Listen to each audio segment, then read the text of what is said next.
Prontinho, pode iniciar. Ok, boa noite, pessoal. Tudo bem com vocês? Hoje a gente vai para a nossa segunda aula de segurança na construção civil, né? A gente vai continuar a partir da página 33 da apostila, né? Vou dar uma resumida com vocês, porque fala muito de projeto e tal, tentando focar mais na área de segurança, que é a nossa área.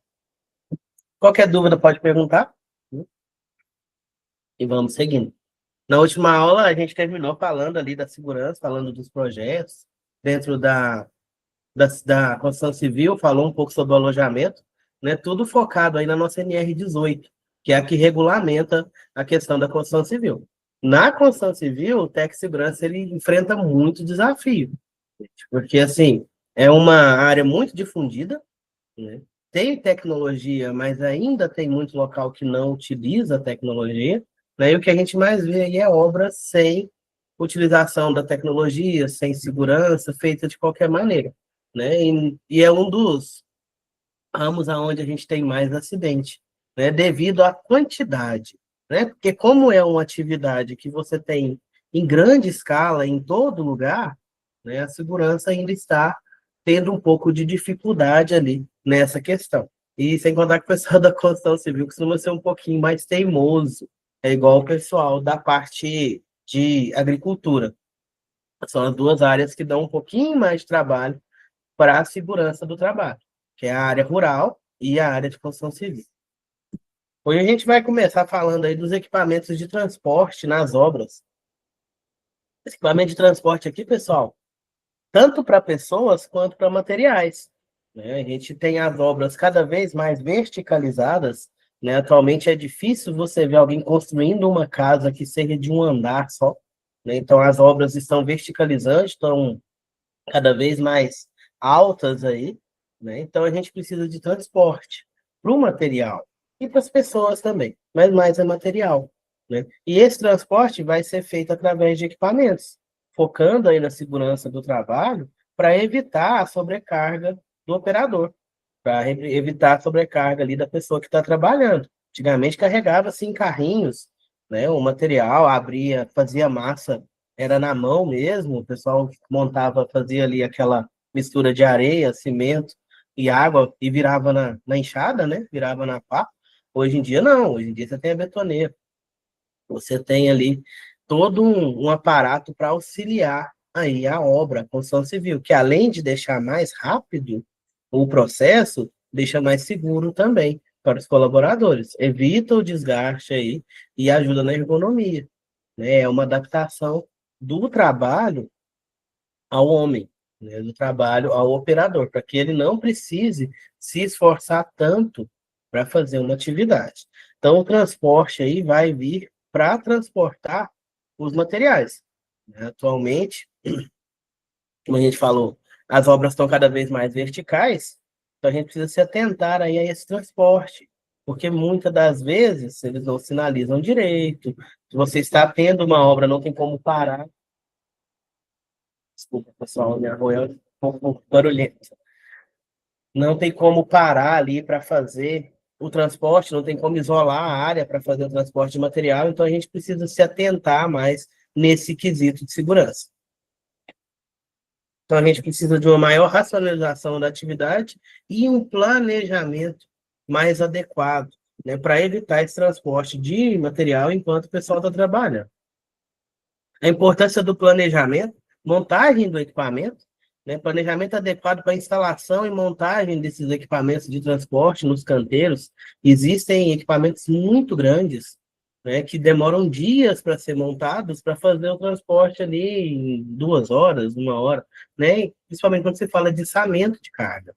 Então, essa montagem desse equipamento precisa ser planejada. Você precisa de uma área para montar ele e uma área para você isolar também.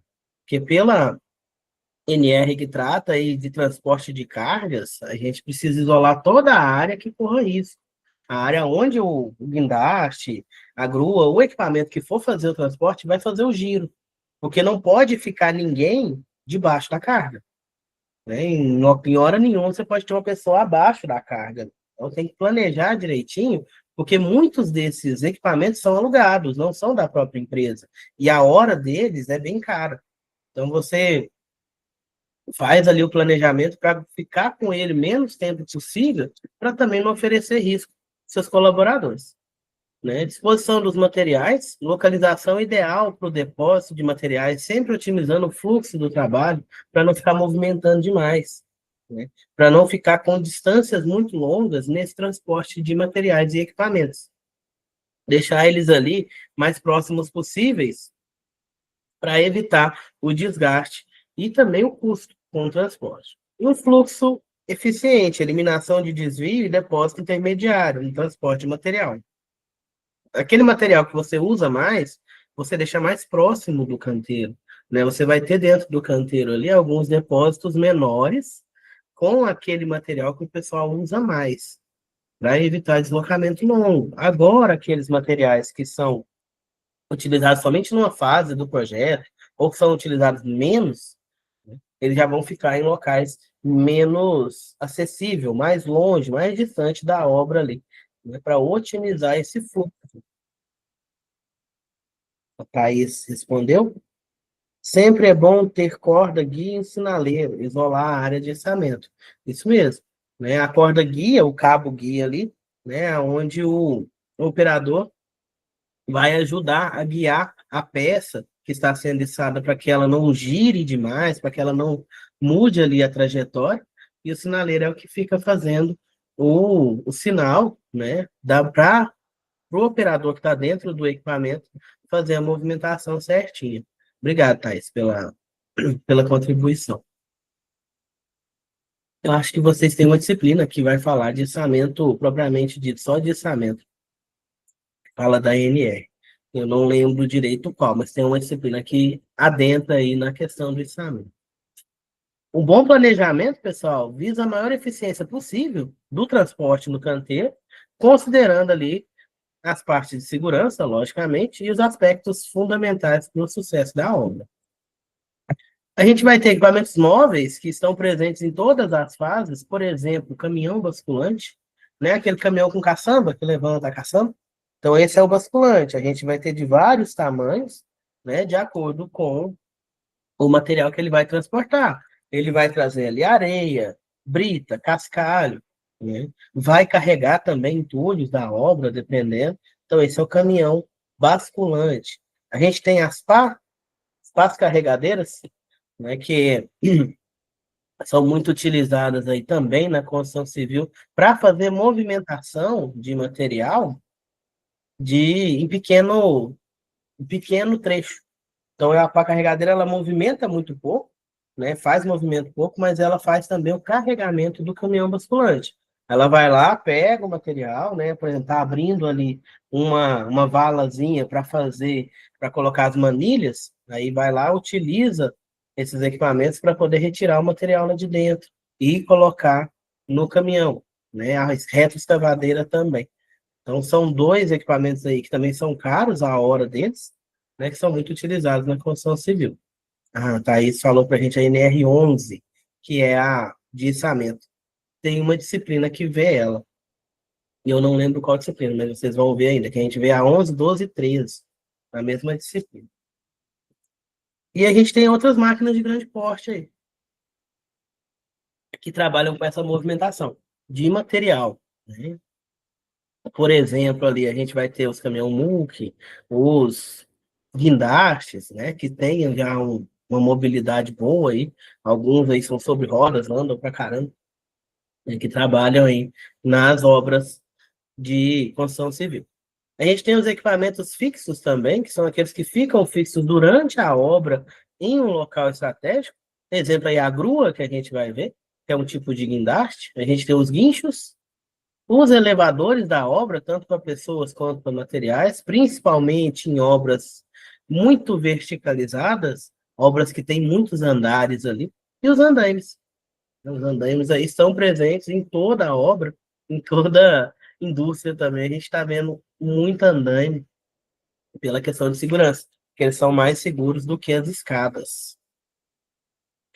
Então, as gruas, equipamento central, não é um equipamento diretamente utilizado na produção, Porém, eu preciso dele por um longo período na minha obra para fazer a elevação de cargas mais pesadas. A importância dele ali é promover um desenvolvimento mais rápido na execução do trabalho. Então, ela vai conseguir içar cargas de grande porte ali com bastante segurança, né? Ele é mais fixo, tá, pessoal? Ele monta ele ali, ele faz o giro, tá levantando ali a carga e levando o material para onde você está precisando. Critérios para a utilização dessas gruas: primeiro, espaço disponível, né? Ela precisa de ter um espaço ali para ela movimentar, né? Para ela fazer um movimento da carga em si.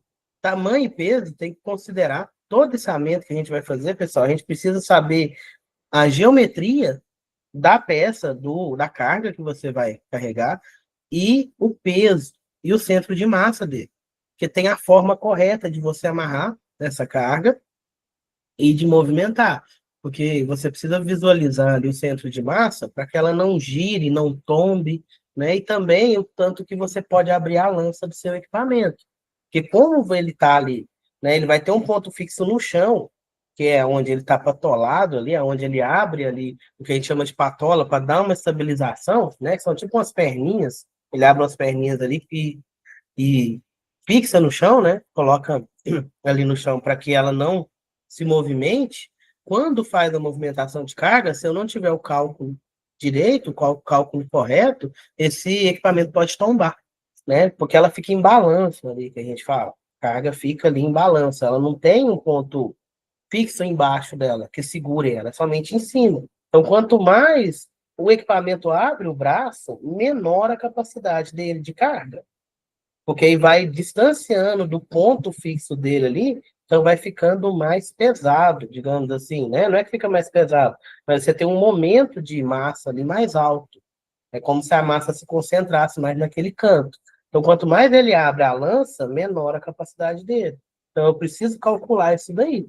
Porque se abrir demais a minha lança, meu equipamento pode tombar e essa carga cair sobre as pessoas ou na própria construção e demolir ela. Existem vários vídeos aí de acidentes com guindastes, com guinchos, com gruas, etc. aí, devido a mau uso, né?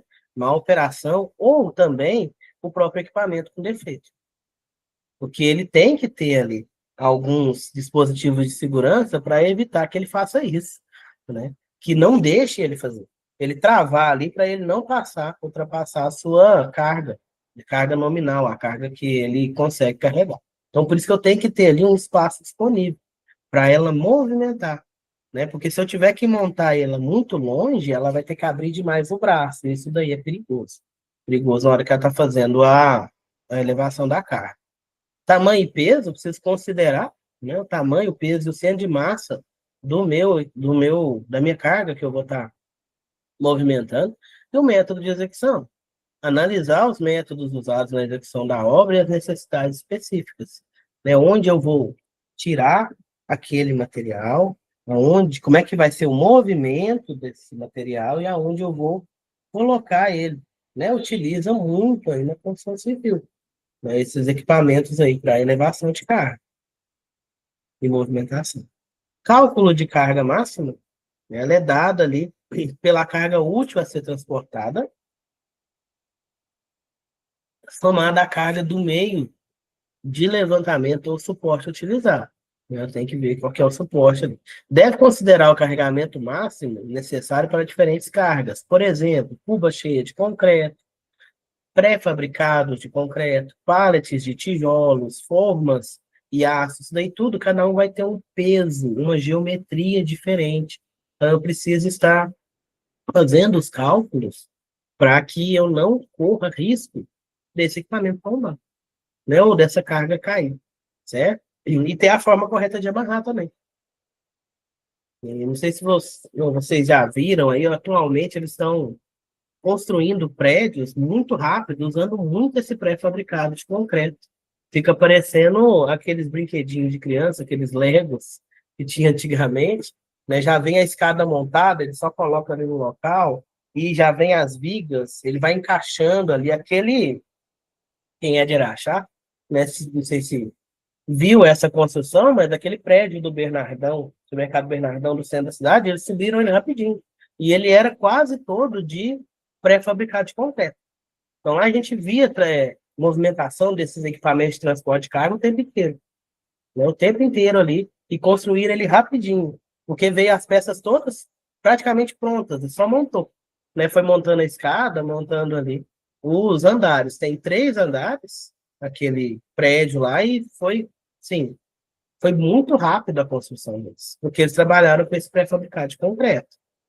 Então já vem montado, já vem pronto, né? Só montar ali as peças e colar uma peça na outra. O fabricante de grua, né, ou quem aluga essa grua, vai fornecer os dados, né, do equipamento para você. Aí você tem que fornecer os dados da carga. Existe um profissional, que é o rig, que faz ali o cálculo, ele é o responsável pelo cálculo ali do içamento. Né? Pode ser um operador, pode ser um engenheiro, alguém que tenha muito conhecimento nessa área de içamento e experiência também para fazer os cálculos da movimentação de carga. Algumas cargas, quando são maiores, por exemplo, acima de 10 toneladas, você só pode içar se tiver um plano de ring, né? Que é um documento que ele faz com todos os cálculos ali, né? Para comprovar que aquela movimentação pode ser feita com segurança. Certo? Alguma dúvida até aqui, pessoal?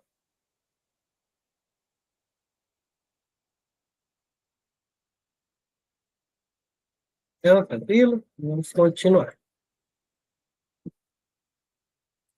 Alcance máximo da grua. Então, para determinar esse alcance máximo necessário para uma determinada obra, tem que olhar a área, né, que vai ser coberta por essa grua, para que ela realize o transporte de forma eficiente e segura, né, para que ela não tombe, né, para que não passe a carga sobre as pessoas. Então, preciso olhar essa questão desse alcance máximo dela.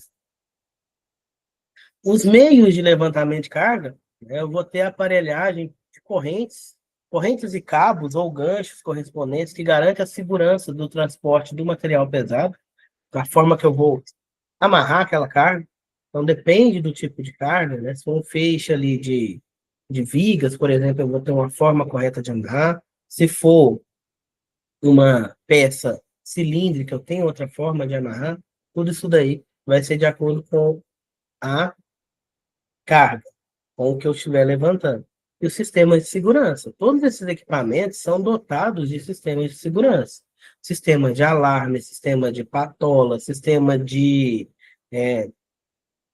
como é que chama? De estabilização, o anemômetro, que vê a questão de vento, pressão, essas coisas, que tudo isso daí influencia no momento da movimentação da carga. Então, tem que ter o gancho de segurança também nesses equipamentos. Então, tem todo um aparato de segurança nesse tipo de equipamento para que ele não gere acidentes. Porque ali eu vou estar numa obra, não vai ter isolamento, tá? Vai ter isolamento, mas não vai ser o isolamento 100%, né? Eu vou ter pessoas trabalhando, as cargas são caras ali para ficar caindo, são pesadas, então tudo isso daí tem que respeitar o sistema de segurança dos equipamentos, desses equipamentos de levantamento de carga. Para uma atuação eficiente da grua, assim como a segurança necessária, também deve ser usado os meios apropriados para levantamento de carga.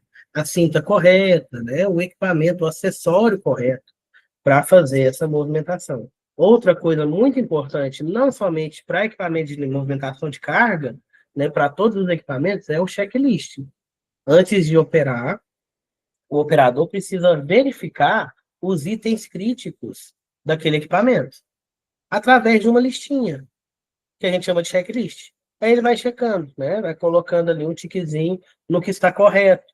Se tiver algum item que esteja fora desse checklist, né, que seja fora do padrão, fora do aceitável para a segurança, você tem que parar a operação ou o equipamento. Vocês, como técnicos de segurança, vocês vão trabalhar na fiscalização.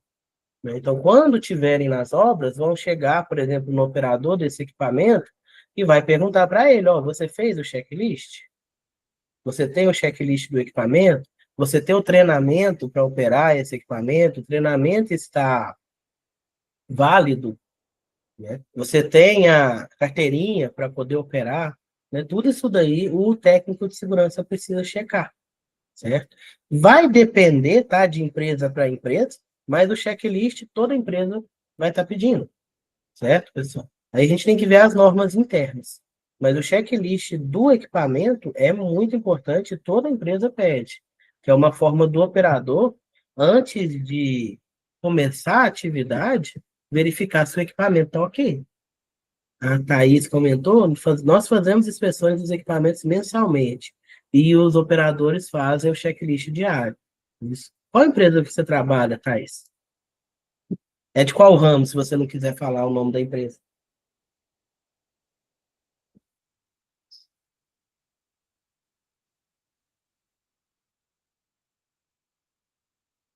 É construção civil, não é? Também.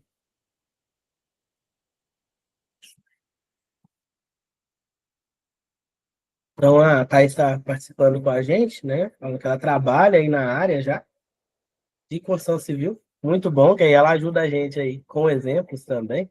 Né? Aí ela faz, ó, inspeção dos equipamentos mensal e o operador tem que fazer todo dia o checklist do equipamento para que ele possa operar de forma segura, só atuando na área da CBMM.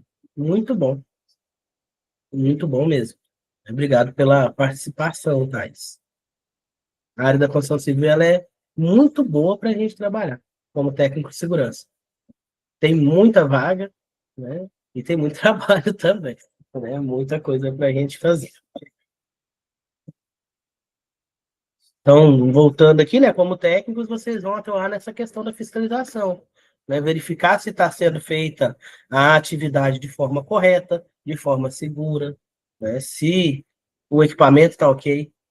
Tudo isso aí tem que estar verificando para garantir que a operação ocorra sem interrupções.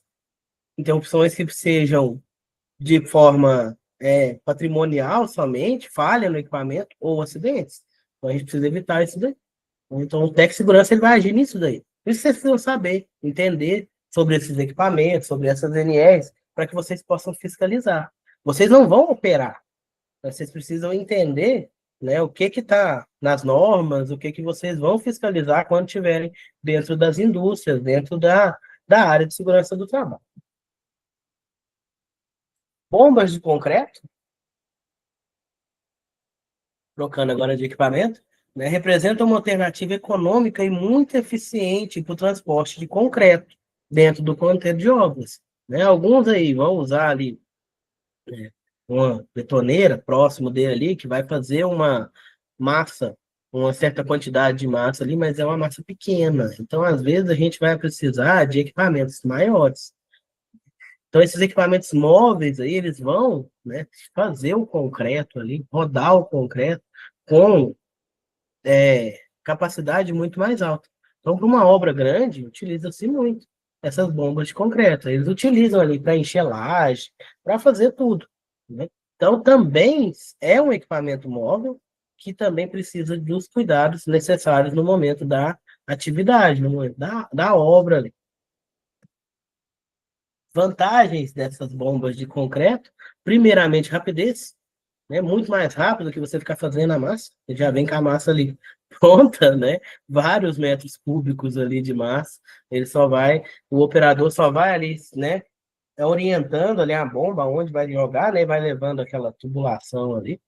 Né? Requer um pouco tempo para instalação e desmontagem no canteiro. Economia de espaço, né? Ele ocupa pouco espaço, porque você vai usar ele só na hora que estiver fazendo concretagem, enchendo laje, essas questões. E continuidade, proporciona um fornecimento de concreto o tempo todo. Né? Não precisa ficar parando para fazer a massa. Igual a gente vê muito em obras menores, em reformas, né? O pedreiro tem que parar e ir lá fazer a massa. E a massa às vezes não fica igual, né? Porque a receita, tá, tem a receita da massa, mas pode, às vezes, um pouco ficar, uma hora ficar mais úmida, uma hora ficar menos úmida. Na bomba de concreto, não, ela vai sair sempre com as mesmas características, sempre bem uniforme. O dimensionamento delas vai ser de acordo ali com o seu alcance, né? Horizontal ou vertical e o tipo de concretagem. Às vezes eu vou ter maiores ou menores, com pressão maior ou menor, dependendo do que eu estiver fazendo, de qual a obra, qual etapa da obra que eu estou naquele momento. Porque o concreto vai ser diferente. Né? O da Proalicerce é um que você vai precisar de mais brita, mais material rochoso ali para ficar mais firme, mais resistente. Para a laje já não vai ser tão assim, ele já vai ser mais úmido, mais líquido, então isso daí vai depender da onde, em qual etapa da obra que eu estou concretando. Né? Aí eu vou dimensionar a minha bomba de acordo com isso daí. Ok? Considera-se elementos ali de concretagem os pilares, vigas, laje, né? E o desempenho dela é fator muito importante que vai determinar ali a produtividade final, a velocidade disso daí. Elevadores. Muito utilizado, uma das instalações mais adequadas ali para a mecanização dos transportes verticais dentro da construção. Existem vários tipos aí, mas o mais comum é aquele guiado por cremalheira. Cremalheira parece uma engrenagemzinha, é, uma engrenagem linear, igual aquela de portão, né? Uns dentes lineares, aí vai subindo uma engrenagem nela, e subindo e descendo, igual a de portão eletrônico, né? Que o portão movimenta, a cremalheira é aquela que fica embaixo, certo? Então, esses elevadores, né? O mais comum aí nas obras é esse de cremalheira, porque eles são mais seguros e mais fáceis de operar. Também tem o de roldana, né? Também a gente vê muito aí na construção civil. Característica desses elevadores, a capacidade de carga tem capacidade superior a 400 quilos, então você pode estar movimentando tanto cargas quanto pessoas, desde que respeite a carga máxima dele. Instalação flexível pode ser fixado diretamente na construção ou construir um andaime para colocar ele, conforme a necessidade, por causa do espaço ali e do local aonde você precisa levar esse material, e maior eficiência.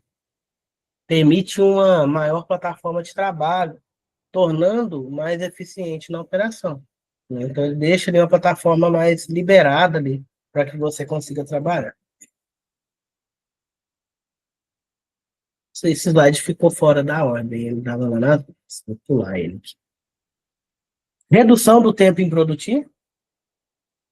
Toda atividade, gente, tem um tempo improdutivo, que é aquele prazo ali onde o seu colaborador não está trabalhando diretamente naquilo que ele foi contratado para fazer, digamos assim, né? O que ele está fazendo não está diretamente gerando produção.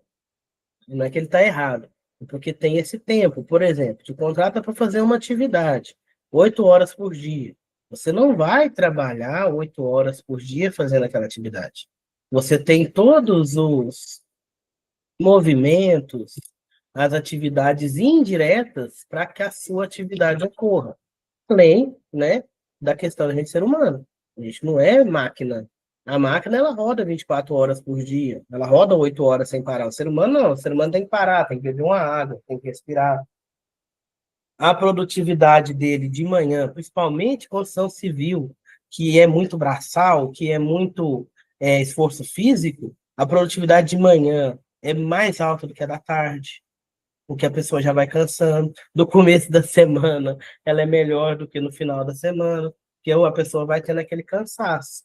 Né? Então, um grande desafio aí na construção civil é essa questão desse tempo improdutivo, que vai ter também, gente, outras questões, outras variáveis aí que atingem a construção civil. Por exemplo, a chuva.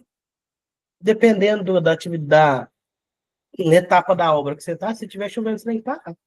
O sol, né? Tem muita obra no Brasil agora que estão fazendo isso. Mas na China, não sei se vocês lembram na época da Covid lá, eles construíram o hospital em 7 dias, trabalhando dia e noite.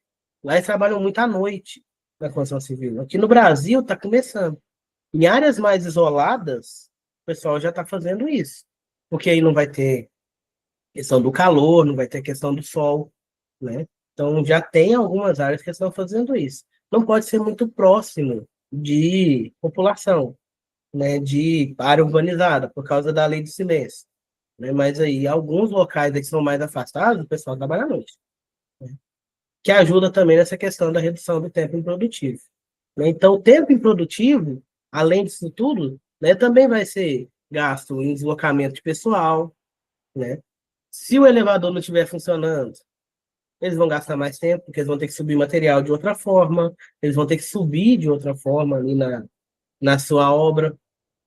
Deve ser fechado com o cesto de transporte e provido de controle, ou utilizar um elevador provisório instalado ali na caixa do elevador definitivo do edifício, ou, né, algum outro método aí para não perder esse tempo.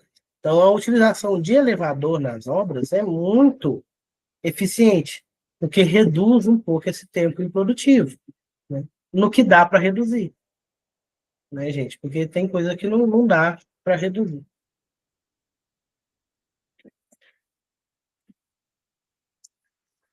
Agora, instalações de segurança.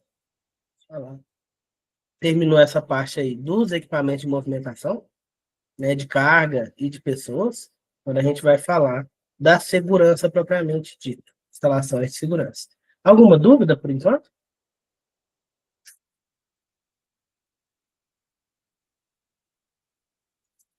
Pelo... Então vamos continuar. Obrigado, meninas. Como a gente falou, né, desde o início, né, a gente tem as normas regulamentadoras e tem uma norma específica para a construção civil, que é a NR18, Condições e Meio Ambiente de Trabalho na Indústria da Construção. Nessa norma vai ter muitas determinações relativas à segurança nos canteiros de obra, na onde o pessoal vai trabalhar. É imprescindível que essas normas sejam seguidas e estejam disponíveis para consulta, né? Ou nos escritórios, né? Ou no canteiro de obra, em algum local ali. Além das normas regulamentadoras, também os procedimentos daquela empresa, que tem um procedimento, como vai ser feito, o que precisa ser feito, qual documentação que você vai exigir, e aonde o técnico de segurança entra nessa questão aí de fiscalização, de conferência de documentação legal, tudo isso daí vai estar o técnico de segurança. As condições de trabalho de uma obra devem ser observadas diariamente, para que não se desenvolva focos de risco nos canteiros. Antigamente, quando não se falava muito de segurança, quando ainda não se tinha essa preocupação com a segurança no trabalho, quando ia fazer uma obra de porte maior, o pessoal já previa quantas pessoas iam morrer. Né? Ah, na obra tal ali tem uma previsão de morrer 5 pessoas. Olha para você ver. Que absurdo que era. Então, assim, eles já sabiam que iam perder vidas ali. Porque é uma atividade exaustiva, uma atividade cansativa e, né, muito rápida. Muito trabalho, muita coisa ao mesmo tempo.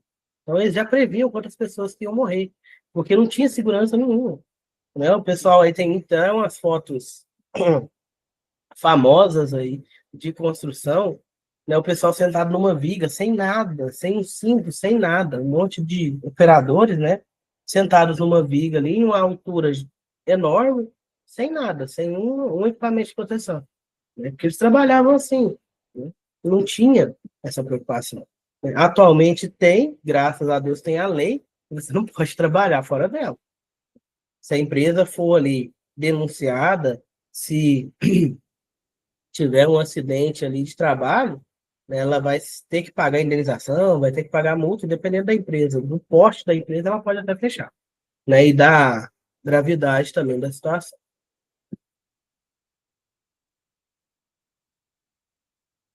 Limpeza e segurança, primeiramente, né, falando da segurança do trabalho.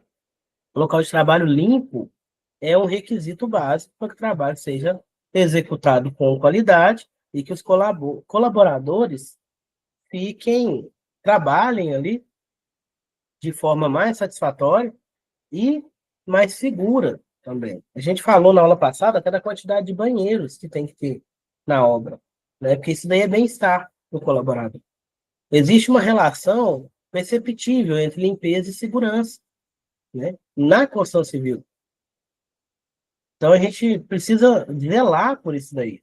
É lógico, é uma atividade que demanda, né, muita sujeira. É areia, cimento, tudo, né?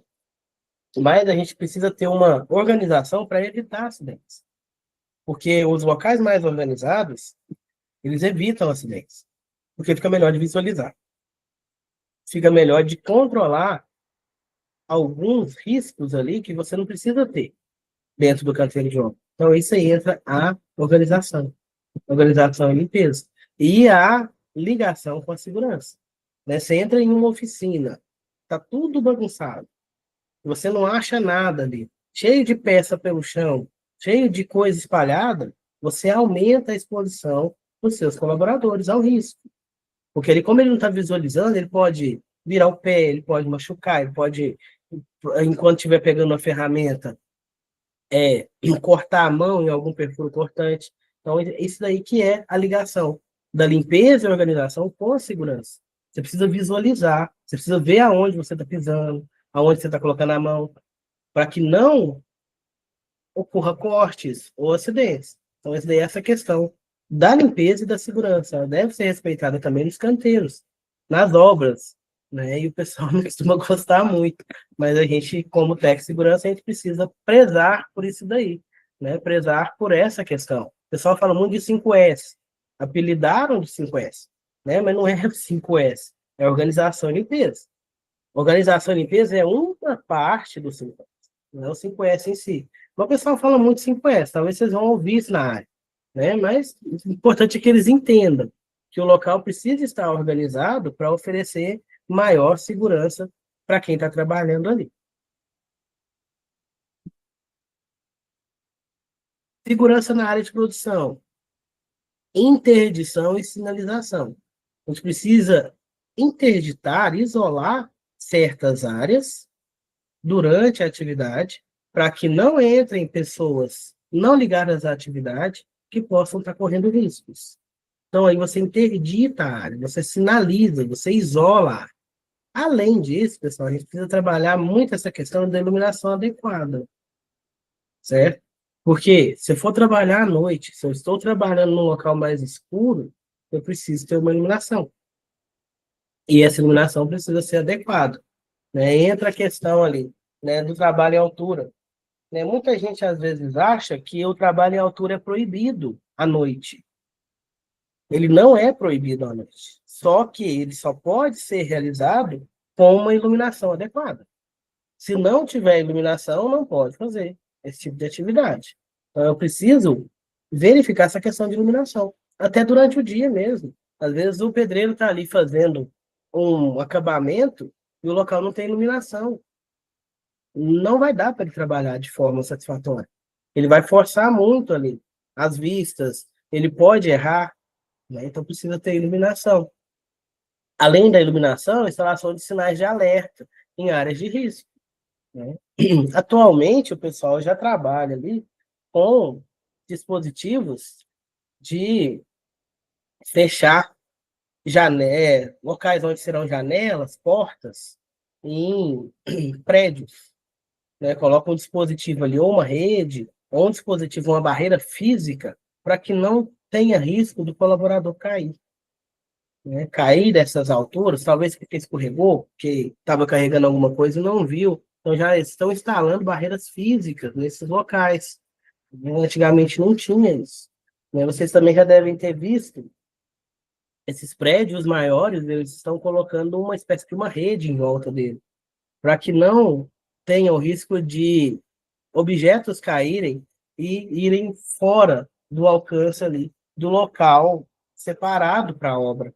Porque quanto mais alto, maior a pressão desse objeto se ele cair sobre alguma pessoa, né? Sobre algum carro, uma casa que seja.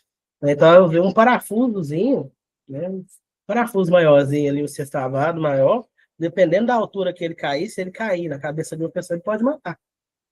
Então, tem essas redes já de proteção que o pessoal usa ali para que não caia objeto em quem está passando, objeto, fragmento, né, ferramenta, qualquer coisa em quem está passando ali, né? Então já tem essa proteção. Caminhos seguros, sempre que eu isolar uma área, eu preciso fazer um caminho seguro. O que é um caminho seguro, pessoal? É um local, um desvio que você faz para as pessoas passarem em segurança.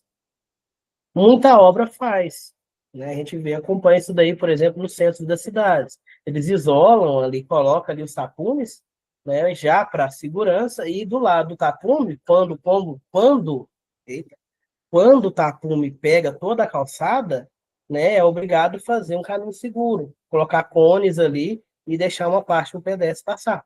Isso é um caminho seguro. Então, toda vez que eu isolar uma área, eu preciso pensar nisso daí, vocês como técnico de segurança. Isolar a área é fácil, parar a atividade é fácil.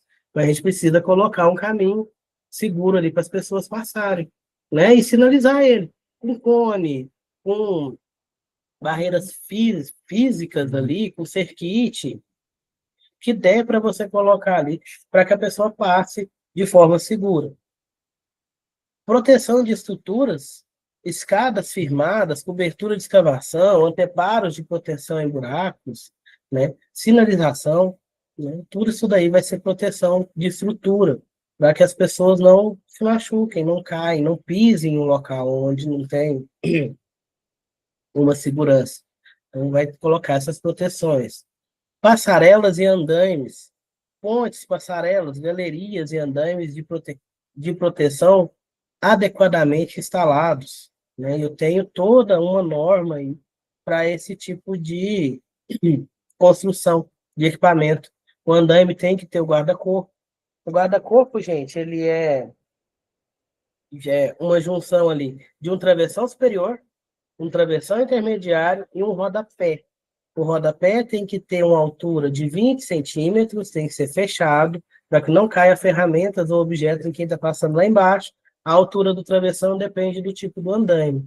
Tem de 1,20 m, tem de 90 centímetros, né? E entre os vãos ali é indicado que tem uma proteção, uma tela de proteção ou guias de proteção, para que não tenha risco de cair pessoas ou objetos entre o travessão superior e o intermediário, ou entre o rodapé e o intermediário. No andaime tem que ter esse guarda-corpo, certo? Esse sistema de proteção, a gente chama de sistema de proteção coletiva contra quedas, né? Que é o guarda-corpo, certo? Em locais, em passarelas, em estruturas ali, em piso superior, você tem que deixar pelo menos esse guarda-corpo, para que a pessoa não caia, não corra o risco de cair lá embaixo. Ah, mas ele está vendo. Mas no momento do acidente a pessoa não vê. Às vezes a pessoa sofre uma queda, um esbarrão, alguma coisa, e vai para esse local. Vai próximo a essa beiradinha ali da passarela, do piso. Então ela pode estar caindo. Então eu preciso colocar ali uma proteção. E armazenamento seguro, né? A forma segura de armazenar todos os materiais que eu estou utilizando. Cuidado com o empilhamento. Empilhar de forma correta, de forma segura. Todo produto ali tem uma quantidade máxima que você pode empilhar. E vem falando nas caixas. Vem falando quando você compra mesmo, né? Então não é sair empilhando. Tem a forma correta também de fazer o trançamento ali das cargas, para que ela não caia, principalmente na hora do transporte, na hora da movimentação, né? Por exemplo, você coloca ali um material para em um pallet, aí vem a empilhadeira, pega ele, né? Uma pallet de blocos, por exemplo. Os blocos têm que estar bem arranjados, porque durante a movimentação eles podem cair e atingir alguém. Então tem a forma correta de você amarrar, fazer o trançamento ali desses blocos em cima do pallet. E a quantidade de blocos também. Quem vai ver a quantidade que você pode colocar para a empilhadeira pegar e transportar. Então, esse armazenamento seguro aí tem que pensar também da forma de transporte, né? Porque vou pegar lá no meu depósito e vou transportar para o local onde eu estou trabalhando. Então, ele tem que estar adequado para quando você for fazer o transporte também desse material. Equipamentos de proteção individual. Aqui a gente tem alguns exemplos utilizados na construção civil, mas, pessoal, vai depender da atividade que a pessoa estiver executando. No geral, bota de segurança, né, com proteção ali, pelo menos no bico, né, da bota, da botina de proteção. Ela tem que ser resistente a perfuro cortantes e precisa ter pelo menos a proteção ali no bico. Dependendo da área que vocês forem trabalhar, as empresas podem exigir uma proteção a mais. Existe a bota com proteção de metatarso. Ela tem uma proteção a mais aqui, ó, em cima da botina, em cima do pé, né, para proteger o metatarso. Parece uma língua aqui de fora. Então, você tem que olhar para quem você está prestando serviço, né? Por exemplo, eu não sei se lá na CBMM é assim, Thais. Se lá precisa dessa bota com metatarso. Eu sei que na Mosaic o pessoal exige que tenha a proteção de metatarso na botina. Tanto para terceiro quanto para próprio. Então a botina vai depender aí do, do local. Lá também precisa, né? Então, né? Ela não é uma exigência da construção civil, tá, gente? Nesse caso aí é uma exigência da empresa que o pessoal está prestando serviço, que é da mineradora. Então, a exigência ali na NR é uma botina de segurança que tenha pelo menos a proteção aqui no bico e seja resistente a perfuro cortantes. Certinho? Capacete. Né? O capacete ele é obrigatório em qualquer obra de construção civil. E isso, a proteção de metatarso ali, ela não deixa você virar o pé, né? Torcer, ela evita torção. Também se cair alguma peça, para que não quebre o tornozelo da pessoa. Né? Não pegue ali na emenda do pé da perna com o pé, que é mais sensível, né? Se cair algo pesado ali para não quebrar. O capacete, ele é obrigatório, tá, gente? Na construção civil, a cor do capacete vai depender, tá? Depende de empresa e tudo. O pessoal às vezes acha que é padrão, mas não anda seguindo muito padrão, não, viu, gente? Depende da empresa. Aí eles têm um padrão de capacetes dentro daquela empresa. Ah, o branco é o engenheiro, o amarelo é o operador. É o que a gente vê mais, mas não é regra isso daí, não. Tá, pessoal? Já tem local que usa o azul para manutenção, amarelo para civil, aí depende da empresa. Não tem uma cor específica. Né? Você tem que usar o capacete. O óculos, né? O óculos de proteção ali contra impacto, né? Você vai estar utilizando ele, né, quando estiver fazendo atividade. Protetor auricular, dependendo da sua proximidade a máquinas, a equipamentos, a ruídos, você precisa utilizar. Pode ser esse aqui, que é o tipo plug, que é o mais usado, e tem o tipo concha, que vem acoplado no capacete. Aí depende, né, qual que a empresa te passou. Tem empresa que não pode usar esse tipo plug, né, porque ele dá muito problema. O pessoal manuseia ele ali com a mão suja, acaba dando muita infecção de ouvido. Então tem empresa que não gosta desse tipo plug aí. Já obriga o pessoal a usar o tipo concha. Mas né, os dois tipos ali podem ser utilizados pela NR. Nenhum deles é proibido. Se tiver proibição, é questão da empresa. É procedimento interno da empresa. Ok? Tem os coletes refletivos, né? Ou uniforme com faixas refletivas já. Isso daqui para garantir a visualização dos colaboradores em distâncias maiores, né? Principalmente à noite. Então tem essas faixas refletivas ali. Isso daí é um geral, tá, pessoal? Aí vai depender da atividade que a pessoa está executando, né? A luva depende do tipo de atividade. Ele vai estar utilizando uma luva específica para cada atividade. Se precisar de fazer uma solda, ele vai usar uma luva, né? Para solda, aí tem a máscara de soldador ali, né? Tem tudo isso daí. Né? Vai pegar o material, o pessoal usa muito aquela luva de raspa, luva de vaqueta. Então, depende da atividade. A questão da luva. A bota também, né? Tem algum, dependendo da atividade que você for fazer, pode estar utilizando aquela de PVC. O pessoal que vai encher laje, por exemplo, usa muito aquela de PVC que tem o cano mais alto, para não atolar o pé no cimento. Mas isso daí vai depender da atividade que a pessoa está fazendo naquele momento. E tem mais EPIs. Esses aqui são só um geralzão, né, que o pessoal tem que usar ali na construção civil. Ok?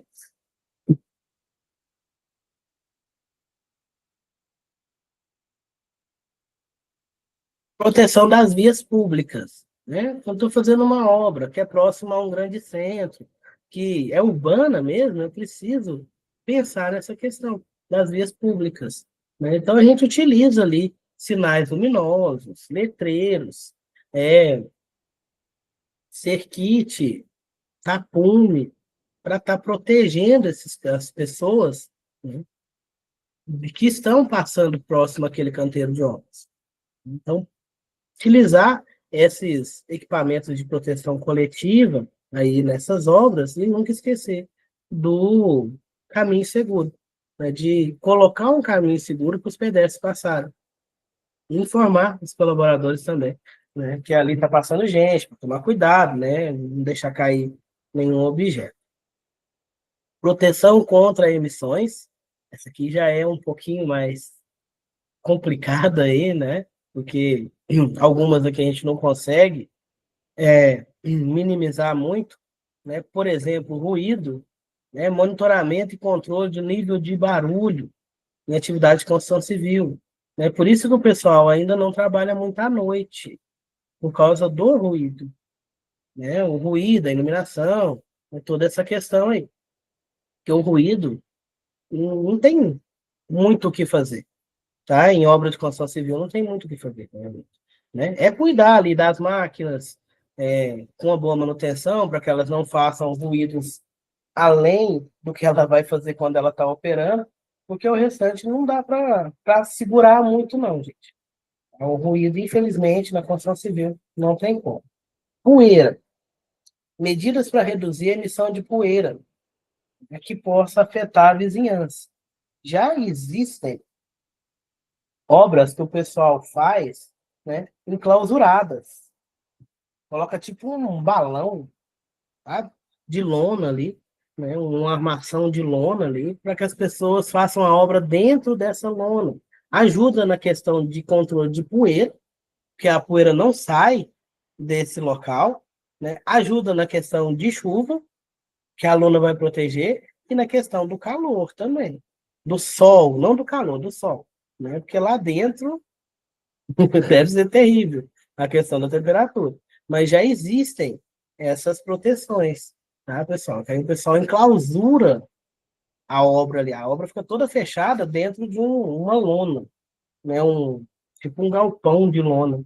Né? Eles fazem a obra ali e controlam essa questão da poeira, ajuda um pouquinho no ruído. Só que isso daí é para grandes obras, em grandes centros. Né? Ainda não está muito.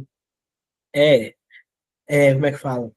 Ainda não está muito popular, ainda não popularizou esse tipo de obra, não. Mas já existe. Certo? Controle de vibração, cuidado com as vibrações, com os tremores, né, de terra que pode ter, que pode causar danos ou transtornos à vizinhança. Às vezes eu preciso demolir, às vezes eu preciso quebrar alguma coisa. Então eu tenho que tomar cuidado para não abalar a estrutura da minha vizinhança, certo? Então tem que ter todo um cálculo ali, aonde que eu vou furar, como que eu vou furar, como é que eu vou derrubar aquilo ali, tá? Para que não afete a vizinhança. Isso daí tudo você vai ter limite de tolerância para ruído, para poeira, para vibração, e a gente precisa estar respeitando isso daí. Né? Às vezes a obra está fazendo barulho demais, ruído demais, às vezes você vai ter que pedir para dar uma segurada. Né? Ó, pessoal, né? Não faz essa atividade agora não, espera o outro grupo acabar, o outro, né? Porque senão vai passar dos limites por lei, né? Além de incomodar a vizinhança, vai trazer malefícios para os seus colaboradores, que eles vão estar ali no meio do ruído. Né? O protetor auricular, gente, ele diminui um pouquinho o que chega no ouvido da pessoa, mas ele não abafa tudo. Então eu preciso verificar isso daí, porque eu tenho um limite de tolerância para o pessoal trabalhar. 8 horas por dia, 80 decibéis. Acima disso daí, ele não pode ficar 8 horas por dia. Né? E tem que usar um protetor. Né? E a maioria das máquinas faz mais do que 80. Na obra, então, né, muito mais. Então, eu preciso estar cuidando dessa questão. Estar programando as atividades para que eu consiga cuidar dessa questão. Da mesma forma, ter o limite de poeira, né, e o controle de vibração também. Né? A pessoa que vai trabalhar, por exemplo, com um martelete, com uma lixadeira, e vai ficar ali o tempo todo, né? Trabalhando com essas máquinas que vibram muito, também tem uma quantidade de tempo que elas podem trabalhar para que elas não lesionem seus músculos, não lesionem seu corpo. Né? Então, tudo isso daí eu preciso estar controlando também na obra, de acordo ali com a segurança do trabalho, para não gerar doenças nos meus colaboradores. Proteção contra incêndio. Sistema de proteção contra incêndio normalmente é estabelecido em uma obra por meio do cumprimento de uma série de requisitos de segurança. Isso inclui deixar no local extintores portáteis, treinar os meus colaboradores no uso desse extintor, porque só ter um extintor não adianta, a pessoa tem que saber usar, né? E tem que ter uma quantidade adequada ali na minha obra, certo? Então, eu vou ter que seguir critérios ali técnicos para colocar esses extintores, e eu tenho os tipos de extintores. Né? Eu tenho tipo A, tipo B, tipo C. Vocês já ouviram falar desses tipos de extintores? Acho que vocês têm uma disciplina de brigada de incêndio, né? Que nela vocês vão ver. Tem tipos de extintores para cada material. Né? Por exemplo, material que está energizado, um equipamento elétrico, eu não posso jogar água. Né? Então, eu tenho o tipo correto para jogar. Nesse caso aí, nossa, a água tá ruim. Nesse caso, eu não posso usar o tipo A, porque o extintor tipo A é de água. Né? Eu tenho que usar o extintor adequado para equipamentos elétricos, que é o tipo C. Então, eu tenho também os misturados, né? O tipo AB, BC, o tipo ABC, igual a Thaís comentou, né? Que eu posso estar utilizando em vários equipamentos, em vários tipos de material que está queimando. Então, eu preciso ter o extintor adequado na minha obra. Porque se eu tiver um curto-circuito ali e for elétrico, eu não posso jogar água. Eu tenho que ter um extintor adequado para equipamento elétrico.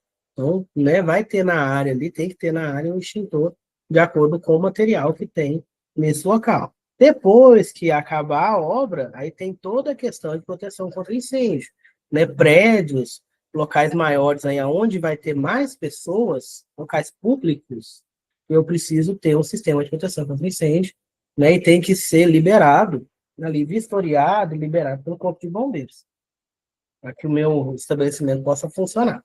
Aí eu posso ter ali um sistema de proteção automático, né, que é aquele que tem o detector de fumaça e tal, ou, né, os extintores no local, de acordo com a quantidade de pessoas que vão adentrar ali naquele estabelecimento.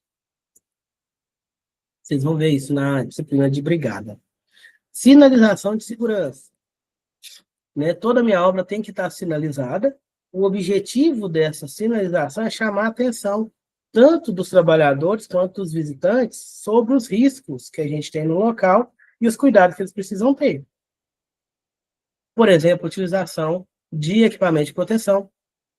Né? Eu vou entrar na obra, eu tenho que estar de capacete, eu tenho que usar uma luva, eu tenho que usar um óculos, né?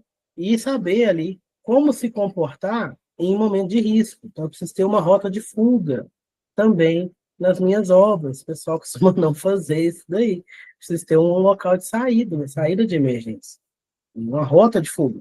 E se acontecer algo, o pessoal pegar e sair e abandonar ali a área.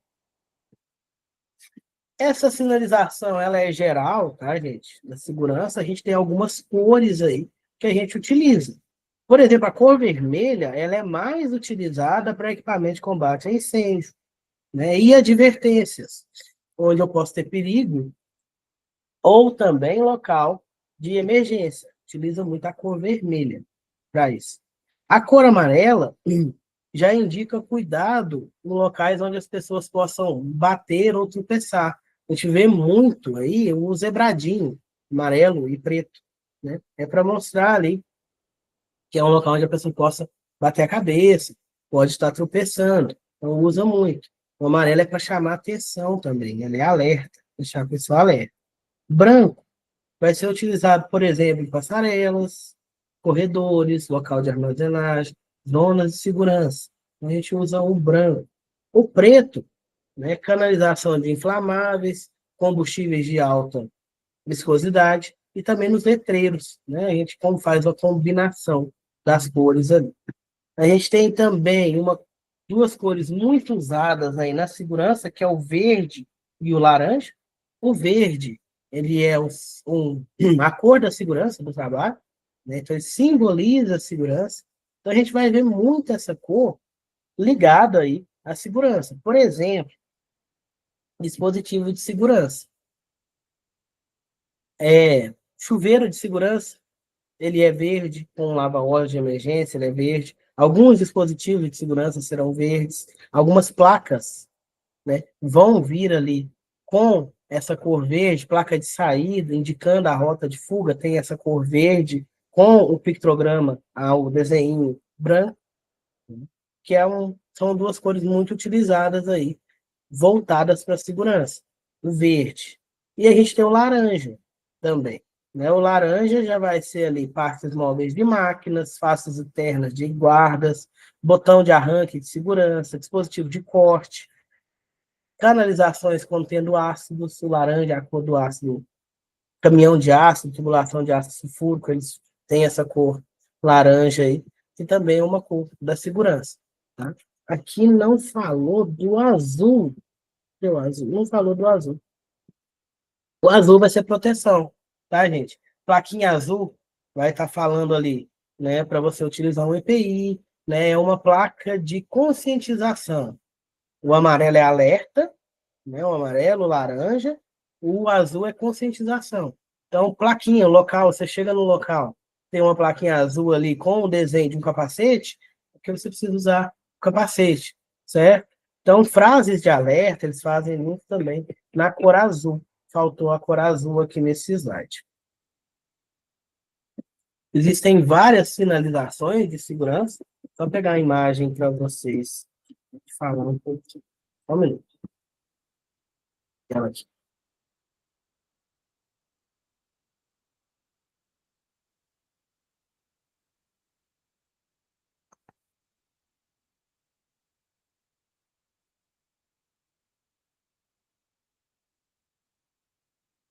Trocar a tela, pessoal.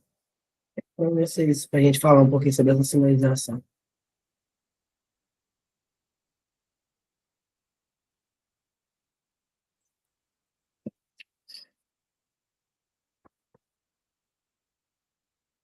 Aqui, pessoal, o exemplo, ó, é vermelho, né, vai falar de perigo.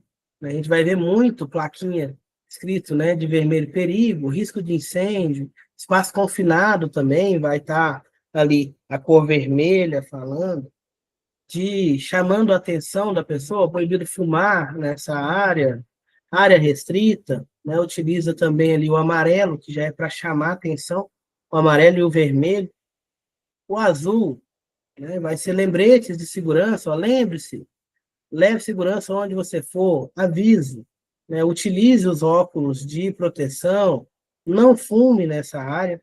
Então, o azul ele vem como, como é que fala, gente? Sumiu. Informativo.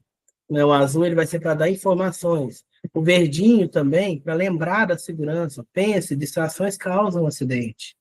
Segurança, uso dos equipamentos, né? Use a vestimenta, as plaquinhas de saída também, vai ser na corzinha verde.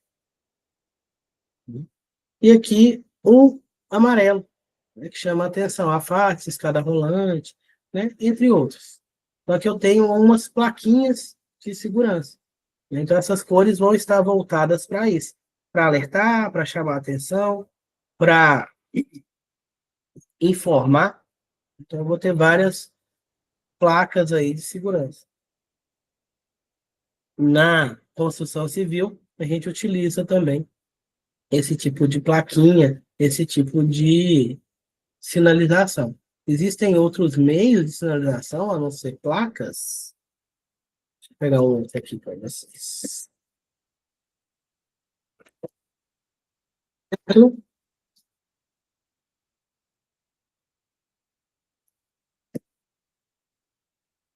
Trocar até.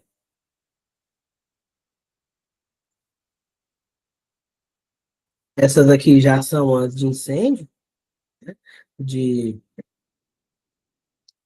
proteção de incêndio, ó, falando aonde tem o extintor, onde tem o hidrante, né? E as plaquinhas verdinhas indicando a saída e a rota de fuga, onde a pessoa vai se movimentar ali no caso de uma emergência. E a gente tem também aqui, vou mostrar para vocês no Cerkit. Cerkit, a gente traz para a gente aqui, ó, a plaquinha, né, a cor amarela, como eu falei para vocês, né, aqui perto da entrada, o local onde você pode estar, né, tendo uma batida contra ali, e a plaquinha. Isso aqui é um Cerkit, pessoal. Né, parece um plástico, né, o pessoal utiliza muito atualmente para isolar, porque a fita zebrada é muito fácil o pessoal é, passar por baixo, arrebentar, então agora está utilizando muito esse Cerkit, que ele é mais difícil de cortar, para realmente isolar as áreas ali. Certo?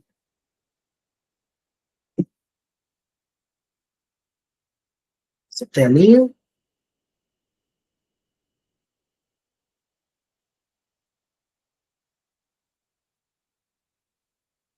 todas de segurança. O uso dessas cores, né, é para a gente manter um local seguro, né, e prevenir ali os acidentes.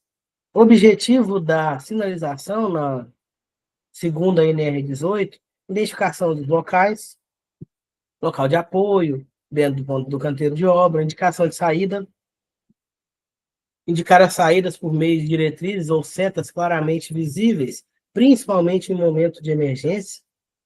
Uma pessoa tem que saber por onde ela vai sair, então a importância da rota de fuga, comunicação, manter a comunicação por meio de avisos, área restrita, a partir desse local você tem que usar o EPI, né, para que a pessoa entenda ali, lembre também daquela regra daquele local, advertência e perigo e alerta de riscos.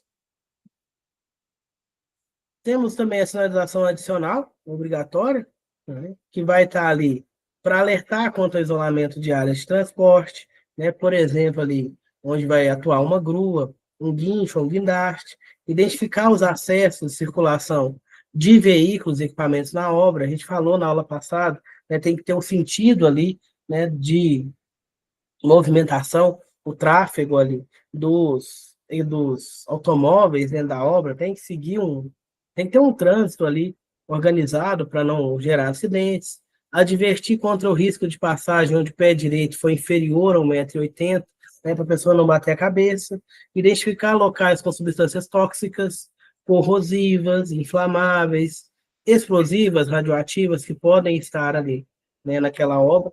Então, tudo isso daí precisa de ter uma sinalização adicional, uma sinalização, se eu tiver isso daí no meu local.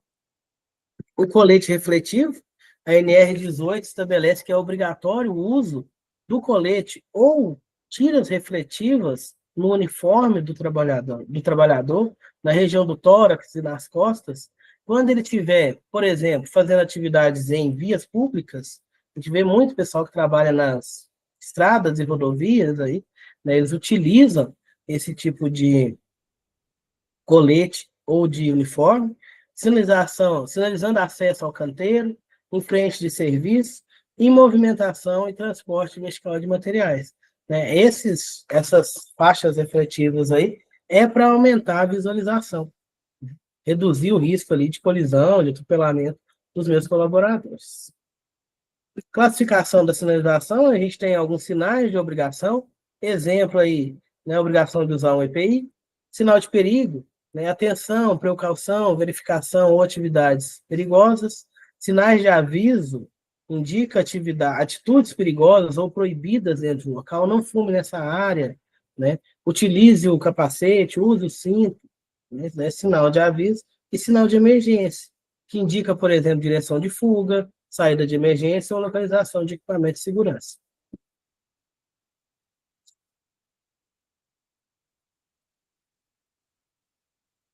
Planejamento da obra, pessoal, falar mais um pouquinho sobre planejamento, né? A gente falou um pouco na aula passada, né? A apostila ela repete bastante essa questão, né? Vamos só relembrar aí a questão do planejamento. O objetivo do planejamento da minha obra é manter o maior rendimento possível, né?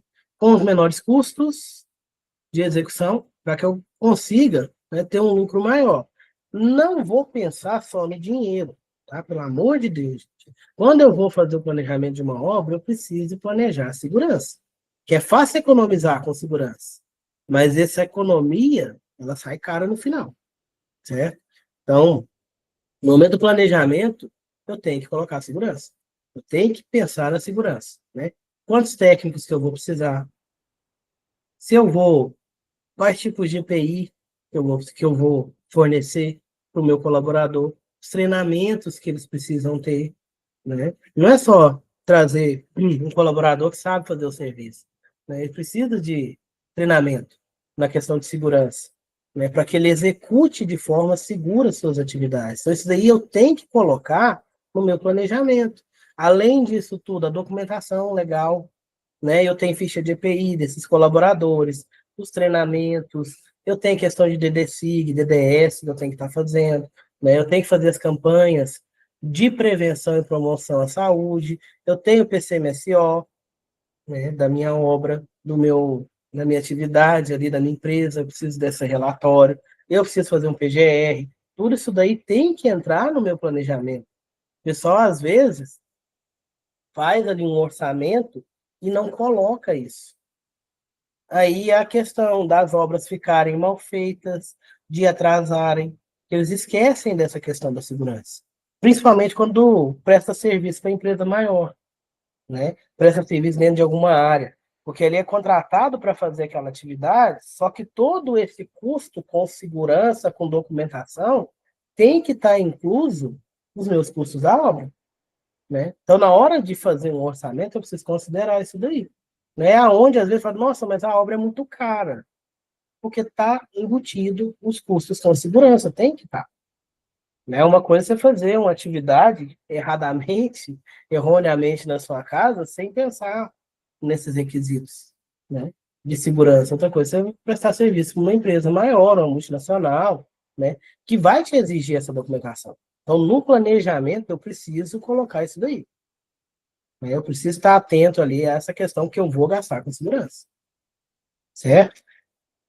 E colocar ali o meu maior rendimento possível. Colocar todos os custos que eu tenho, né, para calcular um lucro bom. Né? Áreas do planejamento, método de execução, né, baseado ali em técnicas, em custos, mecanização, tecnologia, mão de obra, segurança, tudo isso daí eu tenho que ver para escolher o meu método de execução. Né? O mais barato nem sempre é o melhor. O mais caro nem sempre é o melhor.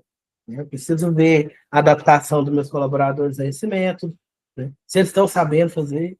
Que eu trago uma tecnologia nova, nossa, vai melhorar demais a atividade, vai ficar mais rápido, vou trazer mais segurança. O meu colaborador ele não se adapta, acontece demais isso daí. Trago um maquinário novo, meu colaborador não quer usar, ele não se adaptou, né? Ele não teve um treinamento naquela máquina nova. Né? Ele não teve alguém que tivesse paciência de explicar para ele como é que utiliza. Ou ele é cabeça dura mesmo e não quer utilizar. Né? Então, eu preciso verificar esses métodos de execução. Preciso colocar isso daí quando eu estou fazendo planejamento. Os recursos operacionais, planejamento de mão de obra, material, máquinas, equipamentos, sempre eu tenho que colocar mais, porque pode acontecer alguma coisa, mão de obra principalmente, né? Porque as pessoas adoecem, né? As pessoas têm vidas próprias ali, às vezes precisa ficar em casa, não pode trabalhar naquele dia. Então, não posso colocar minha mão de obra ali muito fechadinha, eu preciso de 10 colaboradores na área, eu vou contratar só 10. Não, não posso. Porque se acontecer alguma coisa. Então, sempre contrata um pouquinho a mais. Material, mesma coisa, sempre pega um pouquinho a mais. Planejamento da obra. Desenvolver um cronograma detalhado de todas as atividades. Olha, eu vou demorar 3 dias para fazer o alicerce. Depois, mais 10 dias para subir as paredes. E assim vai. E o canteiro de obra. Organização física e logística do espaço de trabalho. Né? Porque esse espaço vai reduzindo a partir do momento que a obra vai se concretizando. Então, eu preciso organizar isso daí também, quando eu estou fazendo o meu planejamento. O detalhamento, né, vai depender, né, da fase que eu estou. O primeiro projeto que eu faço ele menos detalhado, depois eu vou detalhando mais, de acordo com a evolução da minha obra. Benefícios do planejamento prévio, otimização dos custos, né? Eu tenho possibilidade ali de disponibilização de meios financeiros necessários no momento certo, gerando custos menores, eliminação de perdas, né? Tomar medidas que otimização o processo executivo, eliminando perdas que poderiam ser evitadas, gestão e controle. Instrumento de gestão e controle da execução das atividades nos parâmetros já definidos. Né? Então, eu tendo ali um planejamento prévio, eu posso prever alguma situação. Né? Eu já compro meu material antes, eu já compro uma quantidade maior, para não ter risco de o meu fornecedor não me entregar material para aquela obra, eu ter que ficar parado. Né? Então, tudo isso daí, planejamento prévio. Eu peço um prazo de 3 meses, a minha obra eu sei que conseguiria concluir ela em 2, mas vai que chove, vai que eu preciso de uma grua e ela não chega a tempo. Né? Então, eu preciso sempre estar olhando essa questão, fazendo um planejamento prévio para evitar esses transtornos que sempre podem acontecer. Controle de desvio, né, por meio de comparação entre o que foi previsto e o que foi executado. Para controlar esses desvios, desvios acontecem, podem acontecer, mas eu preciso trabalhar na questão de menor quantidade de desvios possível, certo? Diminuir esses desvios, para que esses desvios aí eles vão me gerar custo lá na frente. Racionalização e planejamento, né? Racionalizar a minha obra e planejar, a gente já falou sobre isso daí. Rentabilidade no meu planejamento, resulta do fato que a redução dos custos obtida pela redução do tempo de execução será sempre maior que os custos decorrentes do tempo gasto no planejamento. Então, olhar essa questão. Né? Às vezes a pessoa pensa, nossa, eu não vou planejar não, que gasta muito tempo, mas esse tempo que eu gastei planejando, eu evito lá na frente, corrigindo, né? Algo que não caiu dentro do meu planejamento. Posição da equipe de planejamento. Então, a equipe de planejamento, ela precisa, né, conhecer da obra, saber do local, né? É muito importante que eles vão até o local, né? Que durante a atividade, durante a construção, que faça inspeções para ver como é que está. Essa equipe não pode ficar afastada, sentada numa sala no ar-condicionado, gente. Tem que ir na obra, tem que ver como é que está acontecendo, ver se está sendo feito de acordo com o que ela projetou.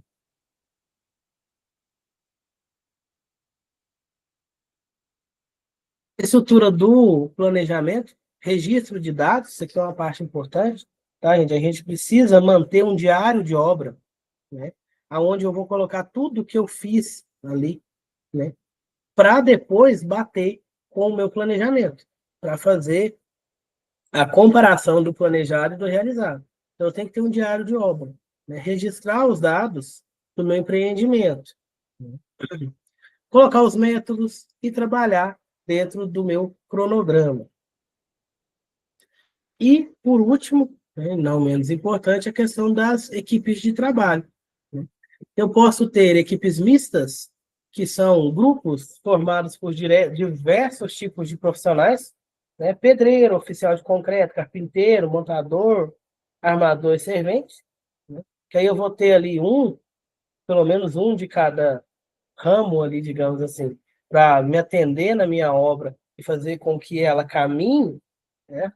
Posso ter equipes especializadas que vão sempre fazer a mesma atividade, aí essas aí eu manejo elas de acordo com as obras que eu tenho para trabalhar, né? Um exemplo ali é o soldador, que a hora do soldador é cara, e ele não precisa ficar na obra inteira ali, é somente naquele momento que eu vou precisar. Então eu coloco menos soldadores, né? E planejo a minha atividade para que ele esteja disponível naquele momento que eu vou precisar. E vou rodando ele nas obras. E equipes mecanizadas, né? Produtividade determinada principalmente pela utilização dos equipamentos. Né? Praticamente não existe, né, completamente mecanizado na construção habitacional, mas já tem estudos, né? Já tem bastante estudos aí, já tem bastante projetos de mecanizar cada vez mais a construção civil. Não sei se vocês viram, eu vi uma reportagem esse dia que estavam imprimindo uma casa 3D, uma máquina que vai fazendo ali, né, a parede, né, só com concreto. Ela vai tipo que imprimindo mesmo, parece uma impressora 3D. Então já está chegando, gente. A mecanização está chegando, a tecnologia está chegando, né, e a gente precisa adaptar ela, saber utilizar ela aí para que a gente tenha sucesso nos nossos empreendimentos, no nosso futuro. Né? Então a gente precisa entender um pouquinho dessa questão, saber pelo menos operar, certo? E a matéria que foi separada para a aula de hoje termina aqui, pessoal. Na próxima aula, a gente começa, deixa eu só ver aonde que a gente parou. A gente começa ali nas equipes especializadas. A gente vai adentrar mais um pouquinho falando dela, que está na página 71, certo? Alguma dúvida? Algum comentário?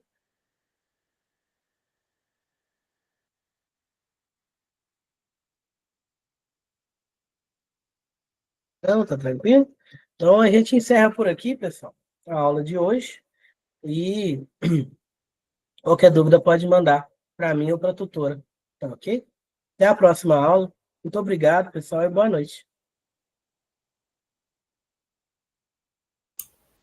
Boa noite, Alisson. Muito obrigada. Até daqui a Boa pouco. noite. Até. Tchau.